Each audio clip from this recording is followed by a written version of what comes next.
Welcome to Earthy Goddess Mama. This is the daily tarot reading for the 9th of March 2020. It's today, Monday.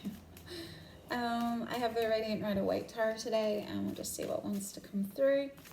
The moon has moved into Virgo. It's probably feeling, the need to really perfect your health. Maybe a little bit of self-criticism might come up. But there's a purifying energy with Virgo as well, and I see that with the star that's come out. It's a healing energy. I'm hearing drink more water. It's a cleansing. There's a cleansing process happening here. It could be blinding yourself off to some form of truth, not wanting to make a decision about two different things. There's a lot of passion around. There's a lot of, I'm hearing sexual energy. There's a lot of, Venus is in Taurus, and it rules Taurus, and it's a pleasure.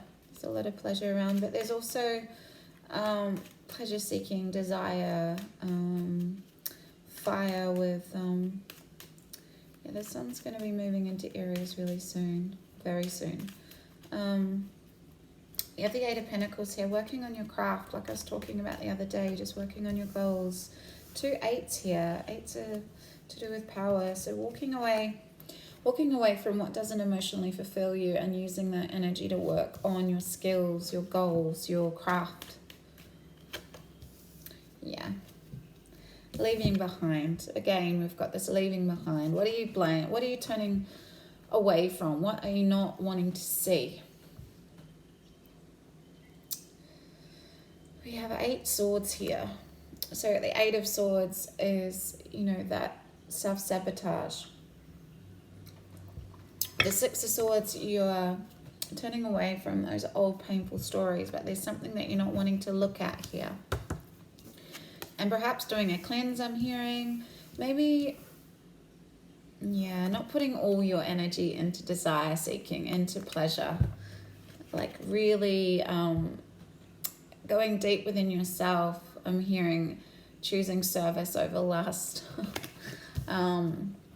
Service of yourself, service of your craft, service of looking to what emotionally fulfills you and leaving behind what doesn't.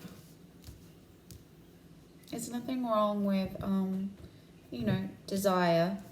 It's just, we are physical beings. We're spiritual beings having this physical experience. Yes, we can become, desireless. I mean, that's the spiritual journey, isn't it? But I mean, do we really need to be that hard on ourselves about that in the process? There needs to be. I'm not choosing that one because that was the one that was come out the other day. So I'll just shuffle them a little bit more. There's some obstacles in your way here. There's something in your way, and I'm hearing it could be feeling a lot of, I'm hearing there's a lot of, you feel the need to purify what you're desiring. There's a lot of, I'm hearing sexual desire, and this is what I'm hearing. So this is a specific message for someone.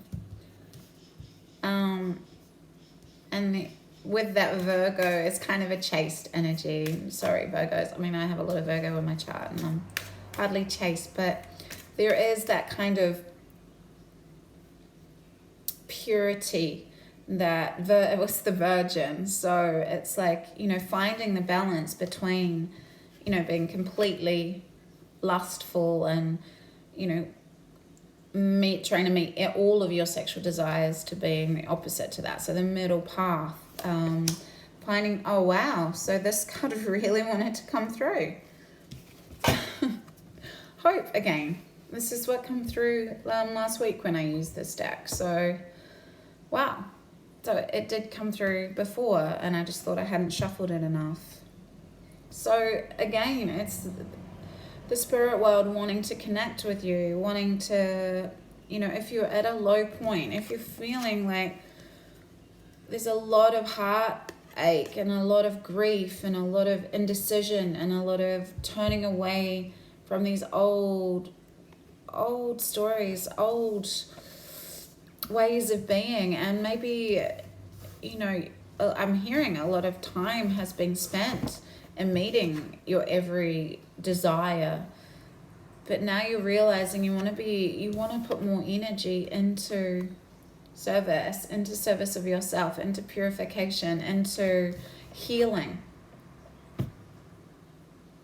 And it's saying whether you're caught up in a difficult situation or struggling with someone specific in your life, there is always hope. I'm just going to read from the book. Hope. I need my glasses. Okay, here we go.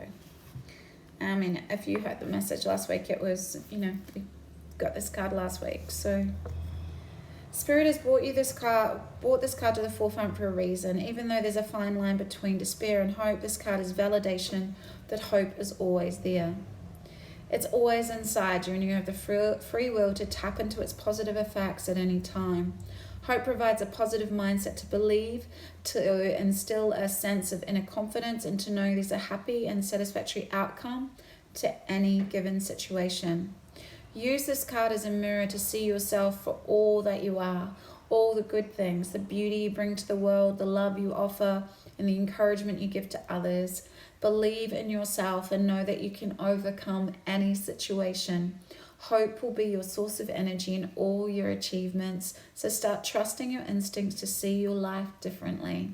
When you tap into hope, you can transcend the restrictions of the past.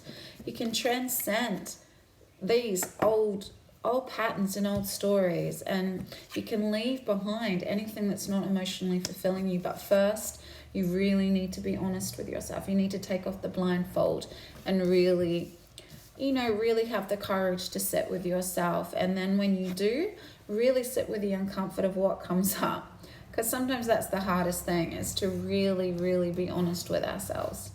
But when we do, that's when the healing takes place, and you have that passion and drive to work on what's most important to you. Anyway, have an amazing rest of your Monday, and I shall see you tomorrow. Big love. Bye.